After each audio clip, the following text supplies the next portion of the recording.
নির্বাচনী স্লোগান তিনি দিয়েছেন দেশ বাঁচাও মানুষ বাঁচাও। আর একটা নেত্রী বলেছিলেন 10 টাকা কেজি চাল খাওয়াবো, ঘরে ঘরে চাকরি দেবো, বিনামূল্যে সার দেবো। মনে আছে তো? অনেক বছর আগের কথা, প্রায় 20 বছর আগের কথা।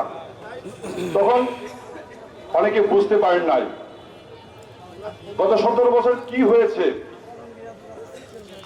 আজকে জুলাই আগস্টের যে আন্দোলন, সেখানে কিন্তু ঘরে ঘরে চাকরি হয়েছে কাকে? বৈষম্য বিরোধী আন্দোলন হয়েছে। মানেটা কি?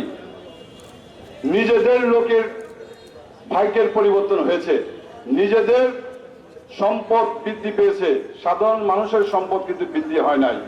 সাধারণ মানুষ কিন্তু নিষ্পেষিত হয়েছে। দ্রব্যমূল্যের দাম কি ছিল আপনারা জানেন? কি অবস্থা ছিল? মানুষের ক্রয় ক্ষমতার বাইরে চলে গেছিল, মানুষ অতিষ্ঠ হয়ে গেছিল।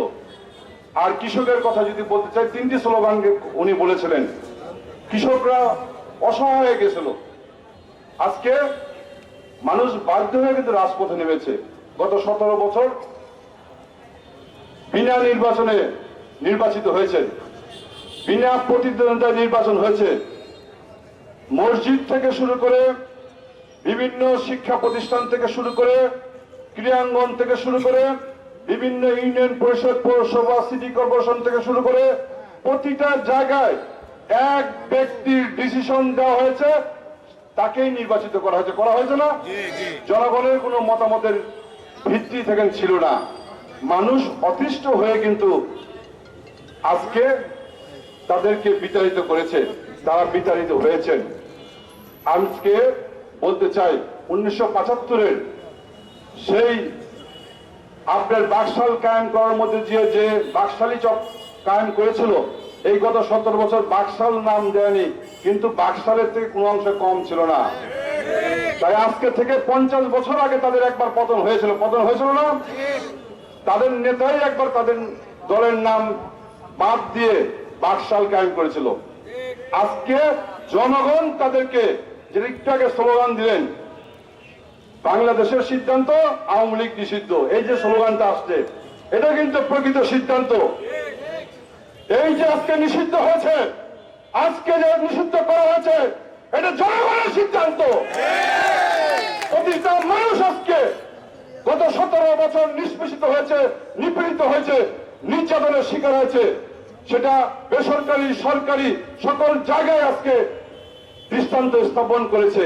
বাংলাদেশের মানুষের কষ্ট অর্থ লুটপাট করা হয়েছে, কোটি কোটি টাকা, লক্ষ লক্ষ কোটি টাকা দেশের বাইরে পাচার করা হয়েছে, দেশের বাইরে বেগম পাড়া করা হয়েছে, দেশের বাইরে সম্পদের বিবরণ যখন দেওয়া হয় তখন কিন্তু আমরা অবাক হয়ে যাই। আজকে পুলিশের এক আইজির বক্তব্য এখনো আমার মনে পড়ে, যে বিএনপি নেতা কর্মীদের বিরুদ্ধে বলেছিলেন যে মাটির নিচ থেকে আপনাদেরকে খুঁজে বের করব, বলেছিল না? আজকে তিনি আমাদেরকে খুঁজে বের করতে চেয়েছিলেন, কিন্তু আজকে তার যে সম্পদের বিবরণ আজকে আমরা দেখতে পাচ্ছি, হাজার হাজার বিঘা সম্পদ, হাজার হাজার শতাংশের সম্পদ, কোটি কোটি টাকার সম্পদ দেশের বাইরে একজন পুলিশ কর্মকর্তার কিন্তু হয়েছে।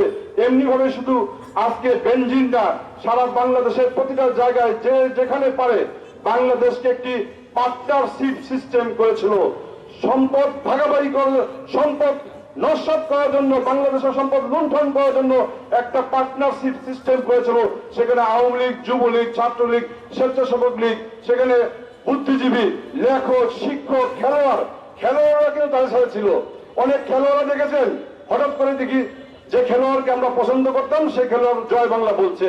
আসলে তিনি জয় বাংলা কখন বলছে? যখন সম্পদ লুণ্ঠনের একটি সিন্ডিকেট করা হয়েছিল, তখন তিনি সেই জয় বাংলা বলেছে। একজন শিল্পী, তাকে আমরা প্রথম থেকে পছন্দ করতাম, হঠাৎ করে দেখি তিনি জয় বাংলা স্লোগান দিচ্ছেন। অর্থাৎ তারা একটা বিচারালয় থেকে শুরু করে সমস্ত বিচারপতিরা অন্যায়ভাবে দেশের এই শাসন কাঠামো ভেঙে দিয়েছিল, তারাও কিন্তু এই লুণ্ঠনের দায়িত্বে ছিল। আজকে এই অবস্থা থেকে পরিবর্তন ঘটে জনগণের সরকার প্রতিষ্ঠিত হয়েছে। এই পরিশ্রম করতে যে আমাদের নেত্রী, আমাদের মা সর্বোচ্চ ত্যাগ স্বীকার করেছে, জীবনের শেষ রক্তবিন্দু দিয়ে তিনি মাথা নত করেন নাই।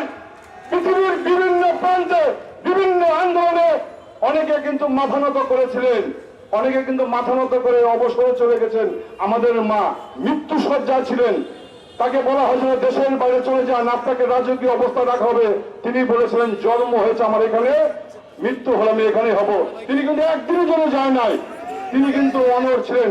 আমাদের নেতা জনাব তারেক রহমান আজকে সারা বাংলাদেশের মানুষকে গত 17 বছর ঐক্যবদ্ধ করে সারা বাংলাদেশের মানুষকে কথা বলে সবাইকে রাজপথে নেমে একটি বিপ্লব সাধিত করেছে। পৃথিবীর ইতিহাসে দেশের বাইরে থেকে দেশের বিপ্লব ঘটানোর ইতিহাস সেই ইরানের খোমেনির থেকে শুরু করে হয়তো কিছু মানুষের আছে, সেই বিরল ইতিহাস যা তারেক রহমানের হয়েছে। সারা বাংলাদেশের মানুষকে ঐক্যবদ্ধ করে তিনি কিন্তু আজকে দেশের একটা পরিবর্তন হয়েছে। তিনি আজকে এই পরিবর্তন আনার পরে তিনি স্লোগান দিয়েছেন, গর্ব দেশ গর্ব কাজ সবার আগে বাংলাদেশ। উনি কিন্তু দেশ গঠনের জন্য চেষ্টা করে যাচ্ছে প্রতিনিয়ত।